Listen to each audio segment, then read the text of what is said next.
You lie upon the table, and Marta stands over you, a rusty knife at the ready. There's a stabbing pain as she slices into your abdomen. Hello, my name is Solace, and I hope you're ready for some more Planescape Torment. I know it doesn't really get much attention, but that's okay. That's okay. That's why I play a lot of different games. I'm excited to get back into it. I'm definitely going to hydrate so I can get ready for all of this talking and reading. Bum, ba-dum, ba-la-la. I've had a lot of caffeine today. We shall resume. Now where were we? Oh, we're in the Smoldering Corpse Bar. And we just got 𝐏𝐿𝐿. Should we talk to your will be done. There we go. Should I talk to 𝐏𝐿𝐿? How are you doing, 𝐏𝐿𝐿? There are things I would know, 𝐏𝐿𝐿. Can I talk to you about your teachings? Can you teach me anything of weaponcraft, 𝐏𝐿𝐿? 𝐏𝐿𝐿 shakes his head. I can redirect one towards the craft of war, but I cannot advance their skill. My weapons are not of steel, but of will and knowing of the self. Very well. How about the art? Can you teach me about the art? Know that I'm not a teacher in this, but know that I may serve as a guide. I do not know how humans come to be versed in the art, but when you learn the art, return and ask again. Oh, so for being a mage. Got it. See if I can find a mage teacher. I had some questions about the 𝐓𝐻𝐿𝐿 language. Can you teach me the ways in which your people speak? Notice I can't read. Know that the speech of the people has its foundation in history. All things are a story to us. Metaphor is a tool and an inspiration to the strength. Know that when we speak of Torik's table, we remember that Torik was noted for his hospitality and goodwill. When we speak of 𝐓𝐿𝐿𝐿's heart, we recall the lecherous and cruel nature of 𝐓𝐿𝐿𝐿. I understand. Will you teach me? Updated my journal. Ah! 𝐏𝐿𝐿 teaches you some common forms of speech. A wise man is said to have wrote the Book of the Anarchs, while to accuse another of treason is to remember. Vilquar's eye. It is said of generous people that their cupboards are bare. Common greetings include Hail, Swordringer, and Zerkai's kin bow to you, to which one should respond, and the traveler is pleased. 𝐏𝐿𝐿 is a skilled teacher. After his instruction, you feel capable of exchanging proper greetings with other 𝐓𝐻𝐿𝐿. Well, let's progress the game. Well, we need to go to find Pharod. I do remember that part of the game. I'm gonna try to stay focused on the main quest. Otherwise, this is going to be like a 40-part series. It'll just never end. Alright, off to Ragpicker Square we go. Hello, Yellowfingers. This Weasley-looking fellow is skulking about garbage like a tattered shadow. Seeing you and Mort, he beckons to you. Stay! Skull! Where you get the skull, eh? Me's skull it is! Give it back to me. Mort turns to the hiver. Pike off! If you can prove to me the skull's yours, then I'll give it to you. It's only fair. He stares at you for a moment like you're addled. It's Pike and mine, talking proof, don't know nothing. Gives me the skull back now. Who are you? Skull's mine, eh? Give it to me. I'll forget you stole it. He mumbles, his narrowed eyes darting. Just forget you ever saw it. Farewell. You suddenly notice that Yellowfingers is standing too close to you and his hand darts out as if trying to pluck your purse. Observe the attempt carefully. You watch closely as Yellowfinger's deft fingers slide into your coin purse and out again, probably with several coins in their grasp. Despite the quickness of it all, there's a certain familiarity to it, and you're certain you could do the same with a bit of practice. Grab his hand. He leaps backwards and begins to flee! Okay. That's fine. I don't really care that much. Hello, Carver. This man is whistling a cheerful tune and playing with a well-kept fighting knife. As you approach him, he stops whistling and gives you a curious look. What you want? With some questions. My name's Carver, Cutter. I'm a thief for hire and the employee of Sharegrave, the boss of the collectors you see around the square. He pays me mostly to learn his lads to be real quiet-like, and how to fight if they runs into a spot of trouble. That's likely the only questions I'll answer for you, Cutter. Thief for hire. Could you train me? Sure, for a spotted jink. Been trained before? No, I haven't. That's fine. Gonna cuff you now, so dodge it. He suddenly swings his open hand at your head. Dodge the blow. You avoid Carver's blow. Not bad, Cutter. How about that spotted jink 50 commons and I'll see you trained right up. Why not? You knows you got to stop doing whatever you're doing now, right? You can't be a warrior and whatnot and a thief. Are you alright with that, Cutter? I'll do it later. Nod. As you approach the hooded brown-robed man, you notice he's mumbling to himself softly and occasionally nodding. Greetings. Someone comes to speak to Nod. Speaks to Nod, aye. He suddenly breaks into a fit of hacking coughs and nods to himself. What are you doing? Nothing except looking for debtors. Nothing else. He sniffs, then gives another hacking cough. He mumbles for a moment, then speaks again. Nothing else. Need the jink. Jink jink. It's fine. He shakes his head, coughs and resumes nodding. You'd ask a nod, Nod ask a question for ye, What's your question? Nod has a sister, Maurice. Lives in the hive, away from here, away from the square. So long ago, Nod was separated from his sister, taken away. So you've been separated from her and you'd like me to find her? Updated my journal. You don't know her? He shakes his head sadly for a moment, chewing his lower lip. If he sees her, if he does, tell her Nod, her brother, worries about her, He does, he worries. Alright, I'll do that for you. Nod thanks ye, he does. Nod thanks ye. And Maurice was pretty, so pretty. Lives in the hive now, fair-skinned she was. Hair like jet, and always in blue. Blue, she was always in blue. Updated okay, Nod. My journal. This archway leads only inches into the small building before becoming blocked by a solid wall of refuse. This rubbish is packed so tightly it may as well be stones and mortar. As you come closer, however, the archway's outline begins to shimmer. You notice a handful of junk you've been carrying about begins to shimmer as well. Not yet. There's just one more person I'd like to try to talk to that I do remember from playing this years ago. Marrow friend! You can smell the reek of dung and rotting meat on this man, even from afar. Though obviously weak and decrepit, his long, thin fingers and sunken eyes give him a sinister look as he scuttles through the garbage around him. The way he drools and rolls his eyes make you wonder if he's mad. Greetings! He tries to focus on you, but his gaze wanders. His eyes are set deeply in hollow sockets, and his skin is terribly pale and diseased, covered with rashes and yellowed patches that look ready to peel from his body at any moment. The stench emanating from him is terrible. As you open your mouth to speak, he licks his lips and swallows. You... deader? Oh, what did you say? You... He licks his lips again, and his long, spindly fingers pick at his skin as he stares at you. You deader? He glances to your left, and then his eyes dart back to you. Dead, dead, hungry. He reaches out to touch you, licking his scabrous lips. I'll let him touch me. His fingers scrabble spider-like on your arm, as if looking for a piece to tear off. He licks his split lips again, and you watch yellowish drool drip from them. With a raspy moan, his fingers suddenly dig into the skin on your arm and pull off a bit. Step back. You watch and feel your stomach churn as he takes a bit of flesh and shoves it into his mouth. He chews it slowly and swallows. You dead? No, I'm not dead. You taste dead.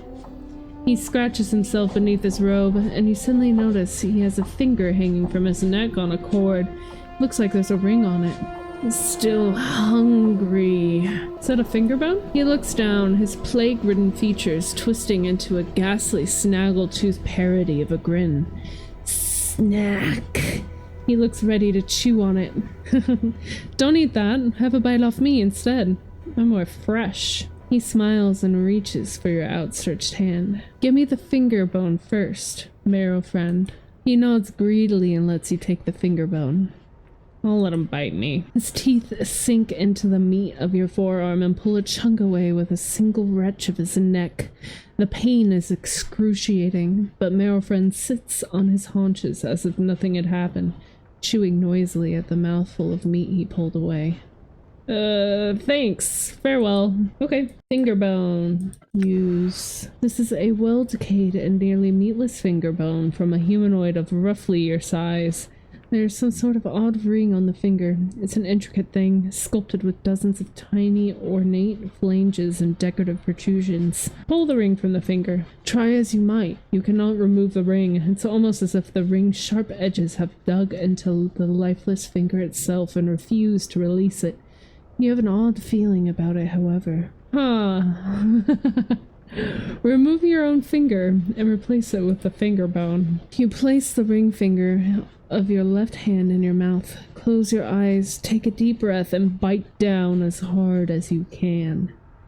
There is a sickening crunch, and you are overcome with the taste and smell of blood. You spit the bloody finger out and place the rotted, ring-laden finger bone against the gushing stump. At first nothing happens, and you are horrified at the thought of what you've just done. Suddenly, though, you feel a strange tingling sensation as bones fuse and tendons re-knit. In moments, the rotting finger bone has become a living part of your body. Though it still throbs painfully, the jagged ring suddenly loosens and slips off into the palm of your hand. Memba's biting ring.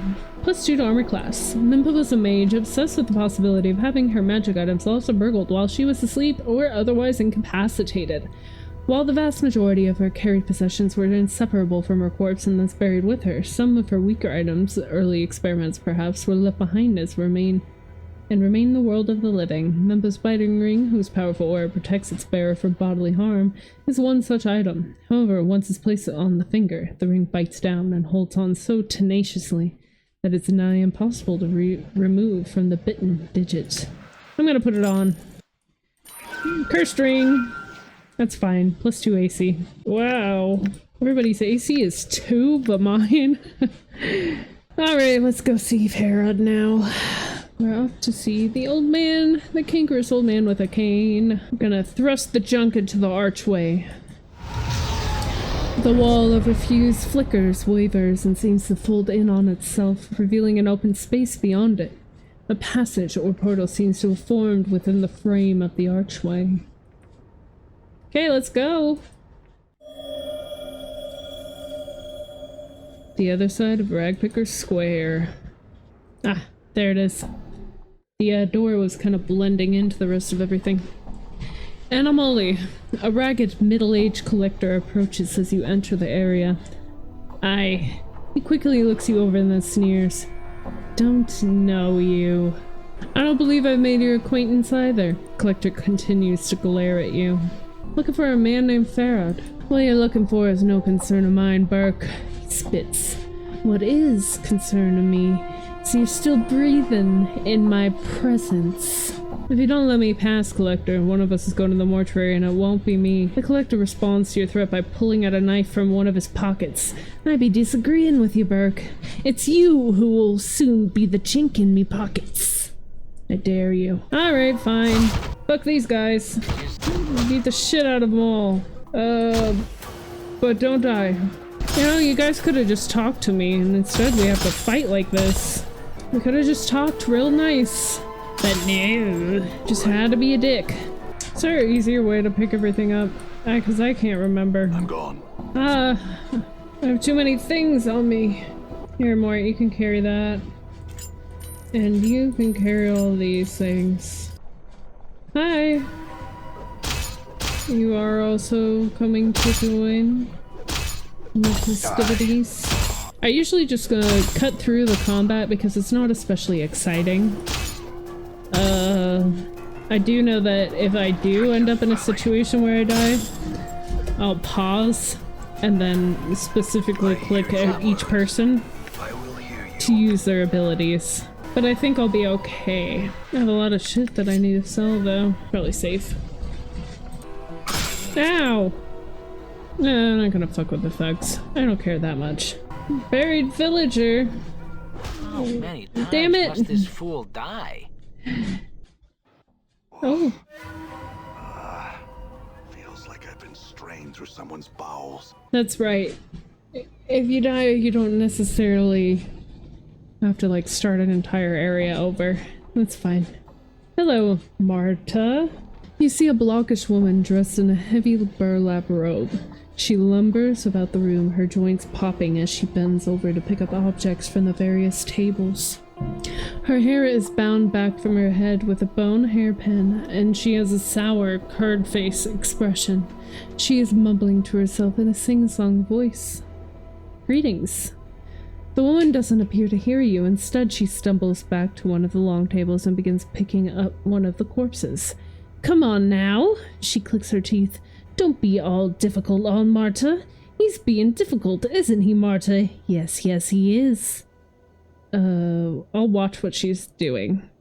From what you can see, it looks like she's digging teeth out of corpses' mouths, with only her hand and fingernails. When that doesn't work, she pulls out a splintered wooden chisel and a mallet and thwacks at the gums until the two snaps free, then puts it into a bag at her waist.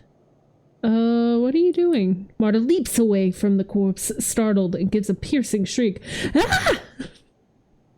She catches her breath, then hisses angrily at the corpse on the table. If dead you were not, you might have said something earlier. False corpse, nasty corpse, yes. Haves you no shame? Through a voice. You are the one who should be shamed. Knocking out my teeth like that? Have you no respect for the dead? Ha!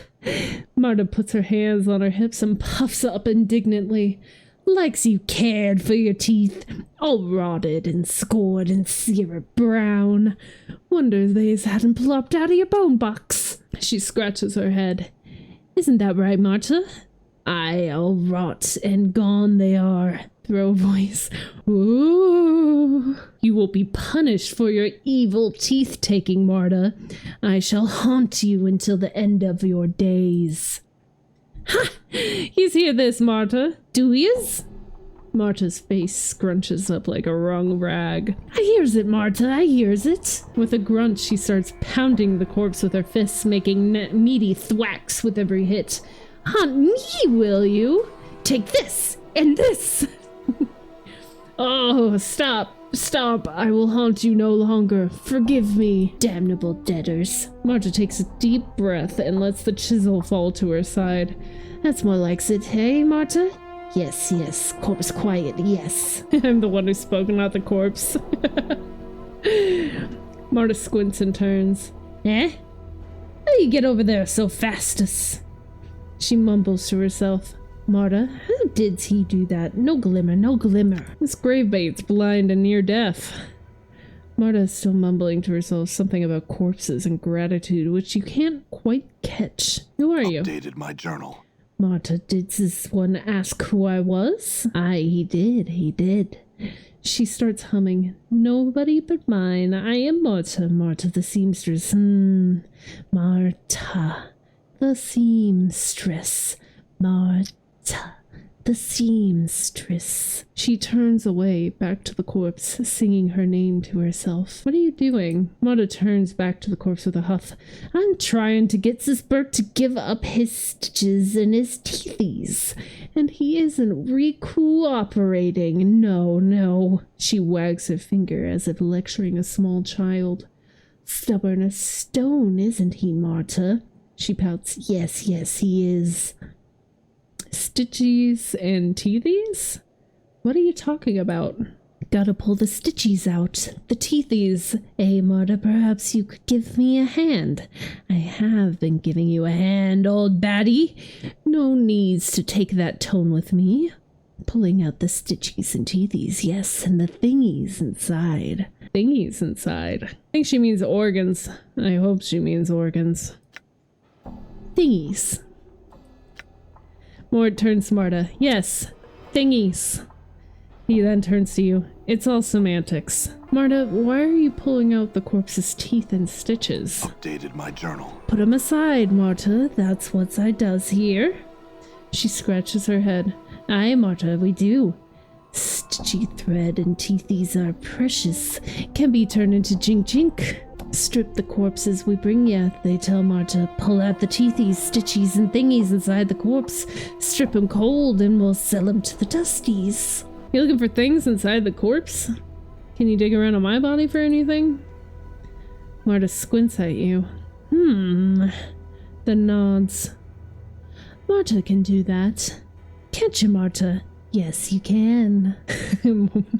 I am not going to watch this. Where?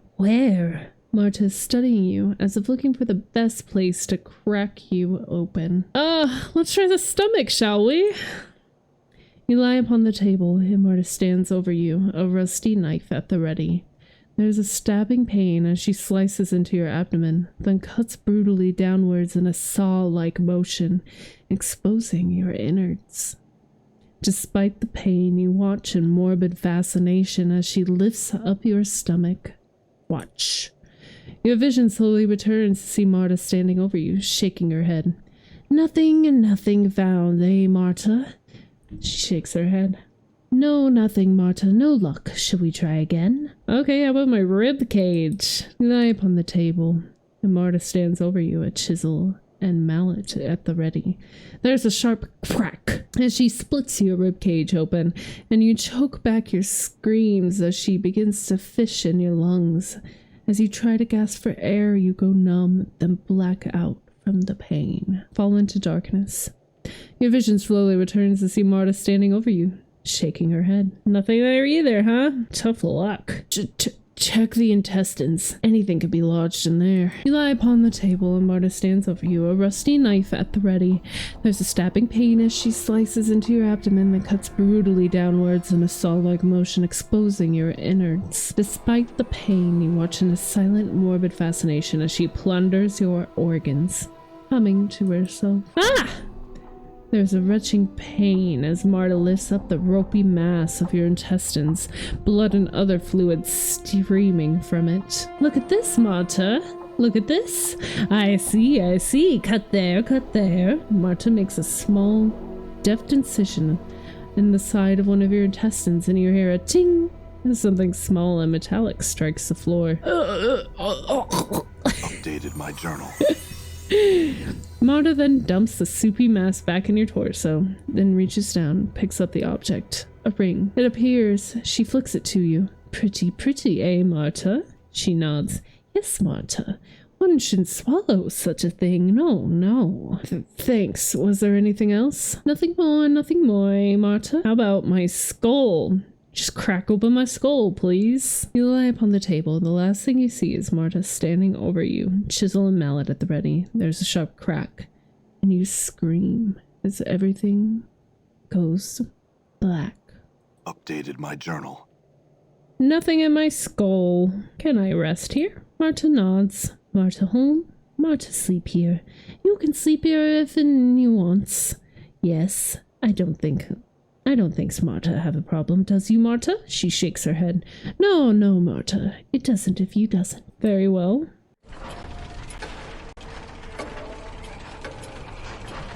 The first time I've slept. You've rested for 8 hours. What shiny thing did I get? Twisted ring. Well, there we go. Even more armor class. Ah, intestines. I actually do need to keep these. I remember what those are used for. I won't spoil it for you, though. Alright, Marta. It was lovely talking with you and having you dig in my insides. Didn't even charge me. Is this where I go for Pharod? Right? This is the area? Yeah, Pharod's court.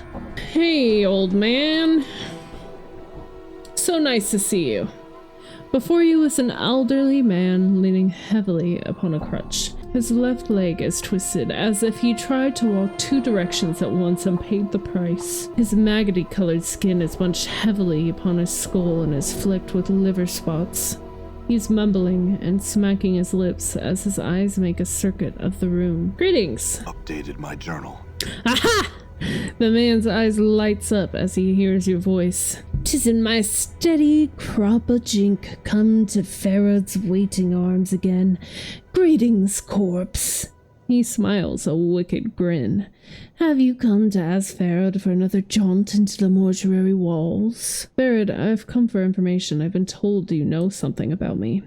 Know something about you? The light in Pharod's eyes dims. He studies you, mumbling slightly as his eyes flicker up and down your frame. Corpse? No. Yes? His eyes meet yours. No. Pharod, what is it? Pharod's studying you with a dead even gaze. 'Tisn't a mummer's fair, corpse. No time for games. No time for Pharod to play the wheel. What are you asking such questions for? I've forgotten myself, and I was told to seek you out, that you would know something of me. Pharod licks his lips. They make a rasping sound, like dry parchment on sand. Now who told you such a thing, corpse? Well, no one told me exactly. There were these tattoos on my back and they told me to seek you out if I ever forgot myself. So little said, so much told. Pharod falls silent, and suddenly you have a feeling that Pharod is dissecting you like a corpse on a mortuary slab. I know much you would know, much, yes, much indeed. Pharod smiles slowly, the folds of flesh on his face peeling back like a curtain. What do you know of me? Pharod licks his lips, then settles himself upon his crutch like a vulture. No, not free the questions you ask. His pasty white hands tap the edge of his crutch. Much I can tell you, but the telling has a cost. Go on, Pharod. Pharod taps the flagstones with his crutch and sneers. This village is not all that lies buried beneath Ragpicker's square. Yes? Chambers, vaults, corridors filled with the dead, all asleep in their coffins. Somewhere in those halls, somewhere there lies something misplaced. Something mine. What is it? A small thing, a trinket. Such a trifle. As Pharod speaks, his words start echoing as if two people were speaking. You know you've heard them before from your own lips. It's a sphere made of bronze. Ugly. Feels like an egg to the touch, and it smells of rotten custard. Am I right? Pharod falls deathly silent for a moment, then nods. Yes. How much do you hide from me, corpse? He chuckles. Did you return to see if I remember what it is I want? Do you know where the sphere is? Pharod sighs like a shifting sand. And why do you suppose I ask you to look for it, corpse? I do not know where it is. I know it is buried deep, far deeper than any villager has ever gone. Pharod tisks. It may be in the catacombs where the waters run deep. Deep. Very well, I'll do it, but I want to know what I'm buying with this trinket. There's a lot of rattling around my brain box, corpse. He holds up a weathered finger. One of them is this bit of wisdom. Everyone wants something, whether they know it or not. There is much I know about you, much that you would want to know. Very well, I'll see about finding the sphere for you, in exchange for what you know. Very well, a deal struck, a deal made. Pharod cracks his crutch sharply against the flagstones. A sphere for a peek inside my brain box. Now, corpse, there's no time to waste. Go to the gate at the south and east and tell those slumbering fools to open it for you. Make haste, make haste. I had some other questions. When I awoke in the mortuary, I was missing a journal. Do you know where it is? Pharod squints at you, the folds of flesh coming down almost over his eyes. A journal you had when we spoke last has lost itself? Pharod chuckles dryly. These eyes have not seen it, but keep them peeled I will. I would love to read such a magnificent work. Alright, fine, I'll leave. Off to the catacombs. Should probably find a merchant of some kind, though. Quint shop. There we go. There's Quint. You see a short, fat-faced man who's covered in filth and grime. He smells bad and his teeth are rotten. He wheezes as he looks you up and down and says, I'm Quint, you know? Yes. He looks at you suspiciously. You selling or trading, eh? Trading. Dealing, huh? With me or everybody, Burke? Which? With just you? Just me? Me, huh? Yes, just with you. That's so, huh? Let's deal, huh? What do you usually trade for? Stitch, thread, teeth, parts here and there from the dearly departed, huh? Lots of corpse fishing to be done in the catacombs below. Bring back a few pieces from the debtors, earn some jink, some little knickknacks. That's my deal, Burke. Them living here, they go down there. Those collectors, get some stuff, get some bodies, bring it back to Pharod, show him, he takes his cut. Then he deals with me. What if I dealt directly with you? No, I couldn't have no part of that, huh? Maybe that old Quint's a little tired of getting Pharod's leavings and dealing in corpses and bits when I could have a few urns and debtors' treasures direct, huh? You were to tell me it came from Pharod, though. I couldn't know no better, could I, huh? I just presume it was all above the board, eh? Okay. Let's trade. Off to the place that we're going. What is it? The weeping whatever? Alright, bar. Let me in there. See a massive human, dressed in cast-off patchwork clothing and reeking of old ale. He's truly huge. It's obvious he was chosen for this job for his brawn, not his brains. What do you want? Pharod gave me his leave to go down to the catacombs. Need to open the gate. Swings open the gates. Then get going, Burke. Don't waste our time. Here we are, the catacombs. And this is a great place to stop. Thanks so much for joining me in another episode of Planescape Torment. I hope you have a lovely night. Bye-bye!